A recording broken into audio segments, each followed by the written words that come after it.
Hi guys, it's Hannah and welcome back to a game of Fangs and Thrones. Now today I'm going to be doing my November wrap-up, and if I look the same as the last couple of videos, you've seen that because they were all filmed on the same day. I had a rush of inspiration, and one of the things from the fairy lift bit was stuck in my hair. Oh dear. But anyway, on with the video. So in the month of November, I read 1, 2, 3, 4, 5, 6, 7, 8 books. One was a reread for my attempt of a reading vlog for rereading The Infernal Devices. That should be up if you want to watch it. Please do. Then I read 2 Kindle books. So they were The Next Together by Lauren James and Percy Jackson and the Sea of Monsters. I rated Percy Jackson 4 stars. I thought it was really funny, really clever, really engaging. It is a sequel to The Lightning Thief, so I am going to be brief about the synopsis. But basically, if you didn't know, Percy, or Perseus, is a demigod. He is half mortal. He has a mortal mother, and his father is Poseidon, the Greek god of the sea. And he is taken through circumstances in the first book to Camp Half-Blood, where he meets Annabeth, who is the daughter of Athena, and Grover is a satyr and and Percy's best friend. And there are all sorts of circumstances and shenanigans in the first book, and then the second book picks up after Percy's being expelled from yet another school, because these Greek monsters, these Greek creatures, well, monsters from Greek myth, I can't remember exactly what they are, but they come in and destroy the school hall, prompting the principal or the head teacher to think that it was Percy and expel him. Oh, excuse me. So that was quite an interesting take on that. What I love about Rick Riordan is that he has a way of melding the fantastical, these Greek myths into the 21st century. The Sea of Monsters, which is what this book is about, Percy, Clarice, who is a bit of a frenemy, she's the daughter of Ares and Percy do not get on. So that irritation, that I don't want to say hatred, I don't think Clarice hates Percy as such. She just dislikes him, and that comes from her father. So there's that, and then Percy, Annabeth, and Clarice, and Tyson, who is Percy's half brother, who is a Cyclops, and Percy is so unobservant that he never looks up. But anyway, so there's that. They all go on this quest to find the Golden Fleece, because the tree that guards Camp Half-Blood and was Thalia has been poisoned, so they want to, and the tree is the protection for Camp Half-Blood, so they have to go and find the tree, find the fleece. So I'll not tell you if you do or not, because obviously spoilers.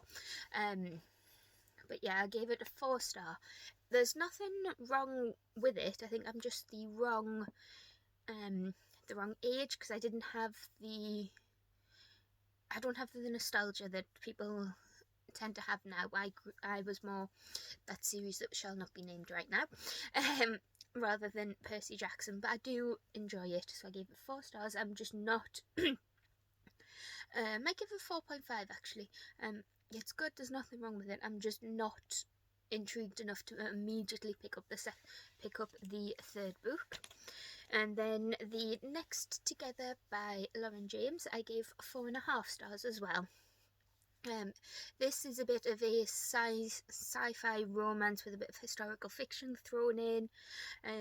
Basically, we follow Kate or Catherine or Katie, and Matt or Matthew in three or four different time periods. The first one, she is a servant, disguised as a boy. I don't know if that's the first one, but we follow Katie and Matthew in sort of the Jacobite era. I think that's the 1500s. Then we follow them in the Crimea War, 2019, where they are scientists and married, and then 2039, where the bulk of the story comes through, I would say. But they fall in love, they are predestined soulmates, and what transpires is that they have a feeling of deja vu every time they meet, but they can't explain it until right at the very end of the story. It is such a sweet ending, heartbreakingly sweet, but yeah. And what's controlling it, we don't actually find out in this book, but there seems to be some sort of scientific experiment going on with the idea of soulmates and these two entities that keep coming back to each other to save the world, because like I mentioned, they are in Carlisle in the, I want to say Jacobite era, but I cannot remember the time. We are in Russia in the Crimea War, 2019. The scientists, because Catherine and Matthew are scientists, they discover a plot to do with some very nasty bacteria and are shot because of it, and they are branded terrorists. And then in 2039, the newest reincarnation of Matthew and Catherine take up the story of what happened to their aunt and uncle. So it's a really good read. It just didn't give me 5-star vibes. It's one of those things.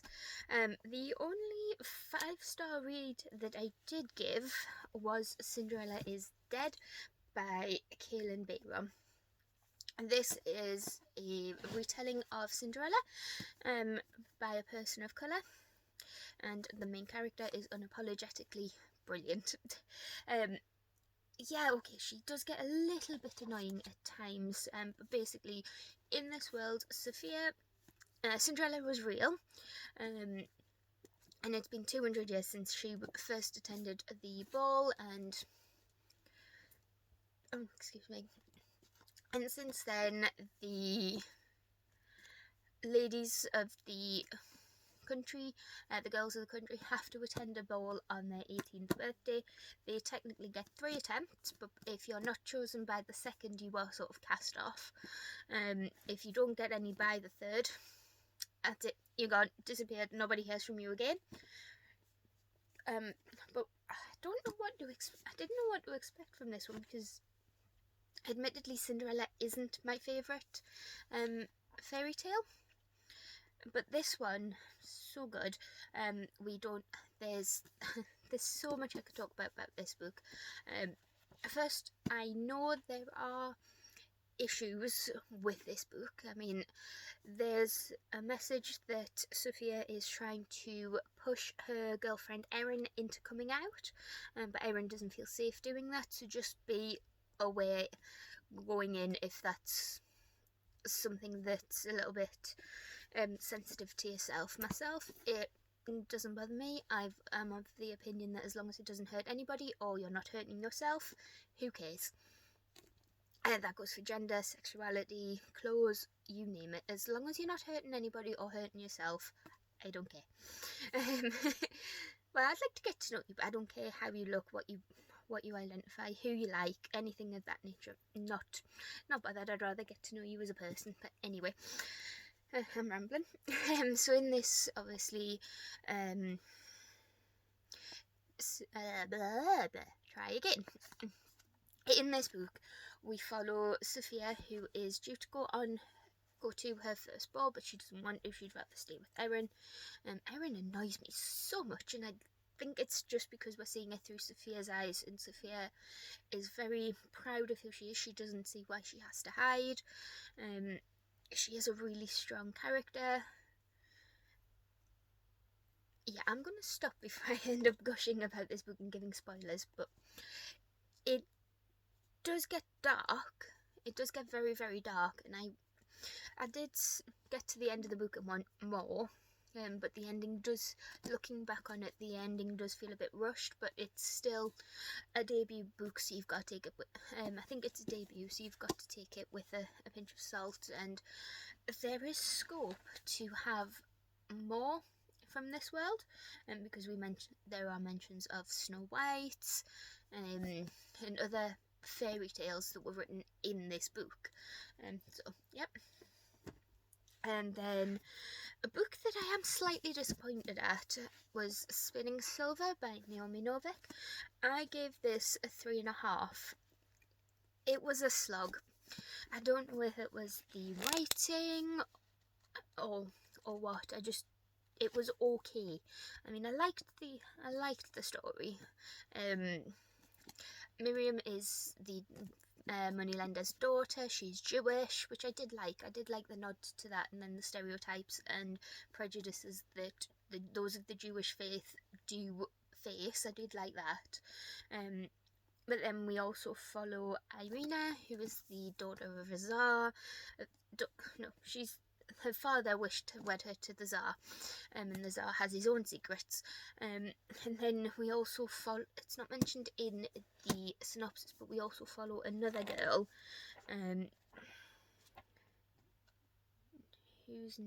what's her name?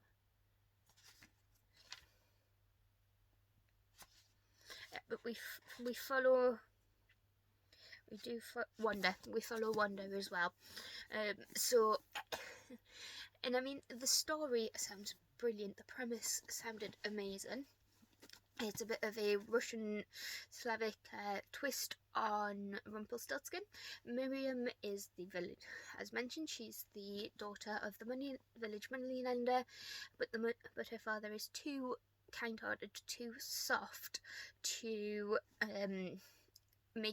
collect on those debts until Miriam steps up, and she is heard by boasting by the Starek, which are like these ice fairy creatures, and they overhear her say she can change silver into gold. Now the Starek love gold, they covet it, they come into our world to steal it. They can't create it themselves, they can only create silver. So the Starek king ends up giving Miriam 3 chances. She passes all 3 and ends up getting taken away to be his bride. But then we also and then in the real world, we follow Wanda, who deals with the fallout of what's happened with her mother, Miriam's mother, and her father. And we see the day-to-day life through Wanda, but Wanda's father is a piece of work. So triggers for parental abuse, child abuse, those parts could be problematic to anybody who is triggered by that.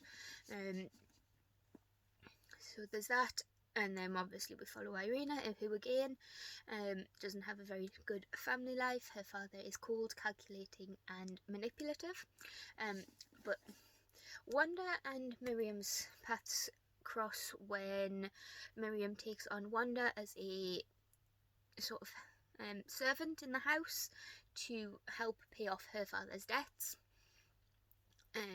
So there's that. Then Irina and Miriam's paths cross when Irina takes some of the Starek silver to a jeweller's, a blacksmith's, and Irina's father buys it, sees an opportunity to make, because Irina isn't classically pretty, which in this world is favourable. So Irina's father sees a chance to, build up her social standing by this steric silver, which has a slightly compelling feel to it. The silver makes people stay, and when you are taken out by the steric, your family and friends don't tend to remember you. So on paper, this is a book that I should have loved. I don't know if it was the writing or if it's just because I wasn't expecting it to be what it was, in the sense that I thought we would only be following two characters. Don't get me wrong, I like multi-POV, but this book, every time we met someone, they had a POV. And it's all in first person, and they all just tended to read the same. I did like the relationship between Miriam and the Steric King. It started off as prisoner and jailer, I would say, but then as Miriam constantly proves herself, that is becoming more mutual, and in the end, they do respect each other, they do grow to love each other, so that was quite sweet. The ending did feel a bit rushed, especially with the Tsar's storyline. He seemed to flip a switch far too quickly, but I can't tell you more because spoilers. But I enjoyed it okay. It was an okay book. Then we have Rivers of London. Oh, I'm missing a book as well. Thought I read another one. I'll be right back. Sorry, I forgot about a book. But we have, what was I saying? Oh yeah, we've got Rivers of London. I gave this 4 stars.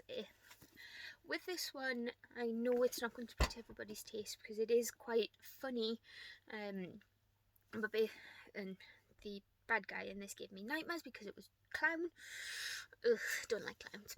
But it was very clever, very well done.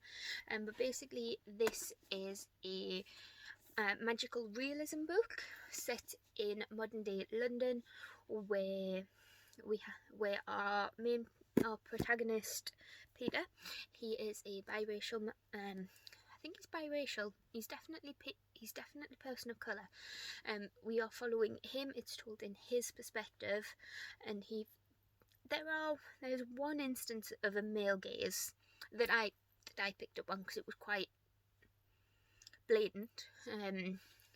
But he does describe women in a very sensual manner, especially his love interest Heather. Is it Heather? I don't think it's Heather. Anyway, yeah. So we follow him as he first of all tries to uncover the mystery of a murder, where he sees his first ghost, and that's where the story takes off. Then there's also another mystery, I think it's going to be a major overarching plot where every river in London is personified. So we have Mother Thames,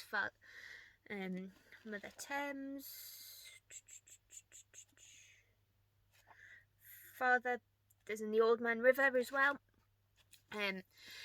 So was that when I was reading it, I couldn't put it down. It was really enjoyable. I'm only giving it 4 stars because there's a bit of info dumpy.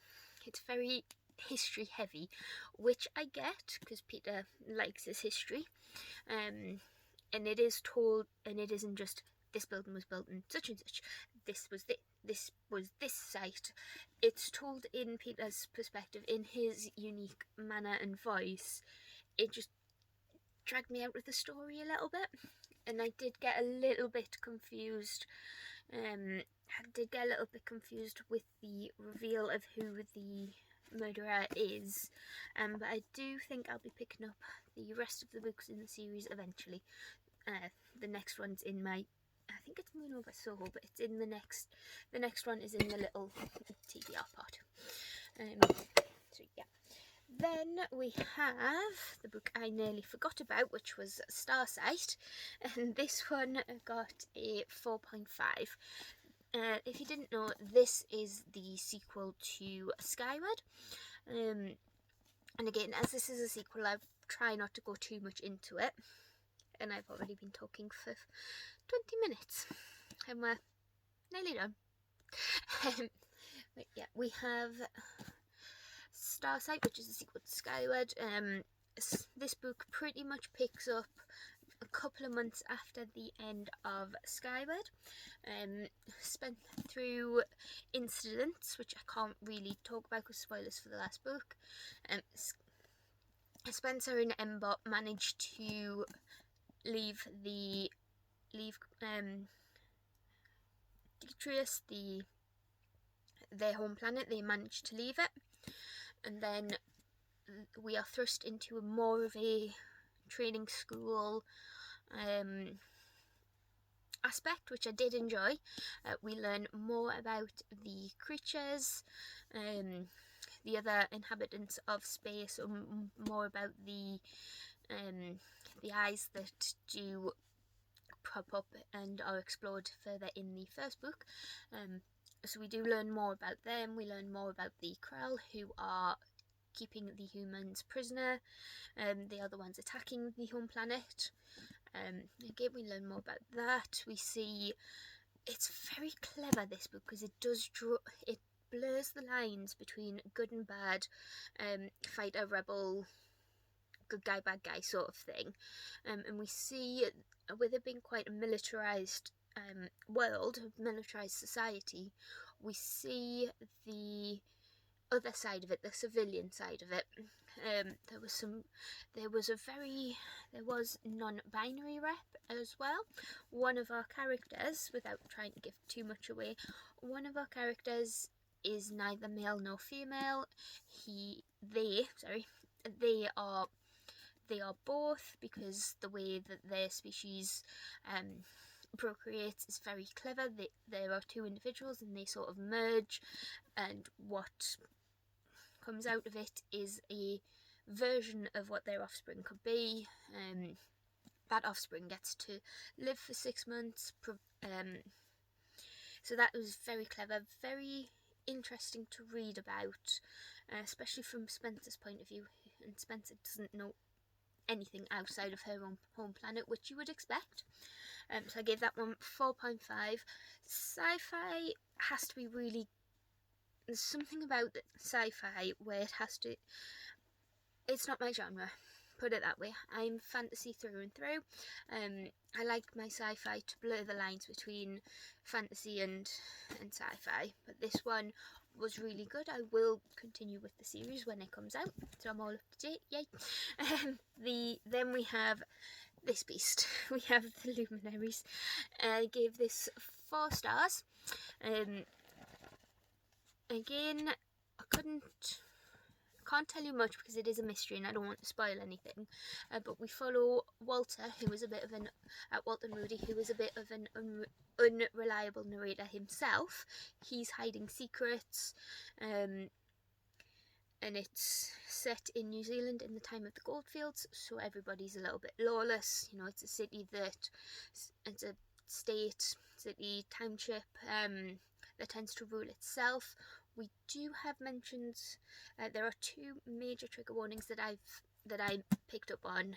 Again, I don't tend to get affected by books, so if I mention trigger warnings, it's just what I've picked up on. If you are worried about anything, always check Goodreads if you think there is a risk that some things could affect you.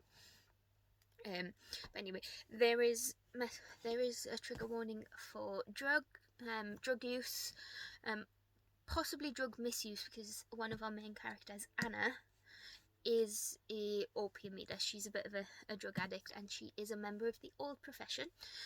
Basically, she was a prostitute. And then there is mentions of suicide as well. So just be aware of that. But what starts off as a bit of a it's an overarching mystery with 3 main parts to it. There's been a theft, a murder, and there's a missing person. And it is told from all 12 perspectives. We have a hotelier who was in love with Anna, who we learn from Anna. We see Walter, who was a barrister in training. There are Chinese characters who have come over to work to gain their fortune, who are indentured to the crown. And it is very, very clever. I think I could probably spend a whole video talking about this book and how everything comes together. But there was just something that stopped it from being 5 stars. Maybe it's because it was adult and I'm not really into the adult genre yet. Adult fantasy is different. Again, I'm trying to branch out from just reading fantasy all the time.